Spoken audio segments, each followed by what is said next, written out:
I'll take all the good news I can get. Antonio Williams, the incredible wide receiver out of Irmo. I believe it's Dutch for it, but it's in Irmo. You know what I mean. He's coming back to Clemson next year for 2025. This has given us more power on the offense. It's given Cade another option. It's another weapon within the scheme. It's another player for the other team to have to pay attention to. And you couldn't give me a better... Okay, that's a lie. I mean, I could win the lottery and it would be better. But hey, this is really good news for Clemson football.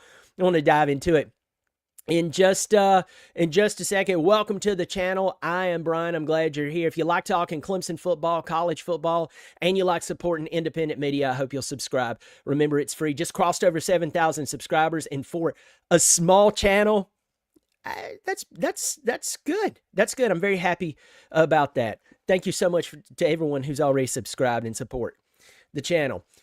Antonio Williams came in to Clemson a few years ago and had an incredible freshman campaign. This guy was going up in between players and catching footballs that normally would fall incomplete or even potentially be intercepted. I remember watching him against NC State. It was a night game. It was a really, really good time. Go up in between two defenders and pull down a football. He looked like a man. He looked like a senior, not a true freshman. And that really sums up his time at Clemson. In his freshman campaign, 56 receptions, 604 yards, 4 touchdowns. And then you go into 2023, and what happens? He gets injured. It was just annoying. He gets injured. He only has 21 receptions, 208 yards, 2 touchdowns. And then he comes into this year, and let's just pause here. We've seen guys get injured who had a really good year the prior year, and then all of a sudden, it's just in their head. And you can't blame them, especially if you're injured in certain areas. It's like, man, am I just going to step wrong and boom, ACL tear or something like that? And I can't remember his injury, but I'm just saying it gets in your head.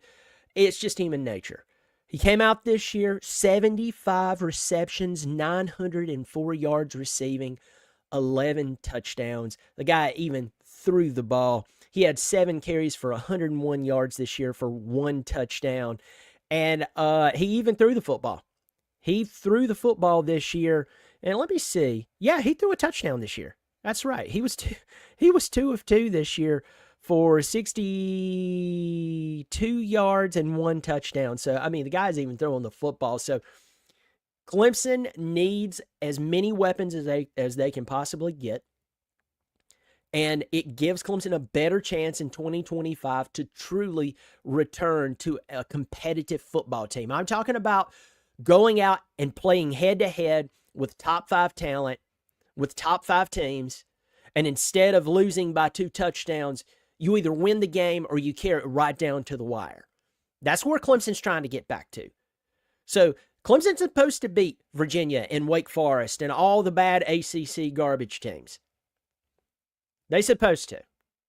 That shouldn't be a shock. But having talent like this return back to Clemson, and you match it, as I said earlier, with Cade, Wesco, Moore, you have the offensive line, second year under Matt Luke, coming back, third year with Garrett Riley. Some very special things can happen on the offensive side of the football. Incredible news. Antonio Williams, glad you're back, man. I'm glad you're coming back to Clemson Nation and doing your thing. Y'all take care of yourself, and as always, go Tigers.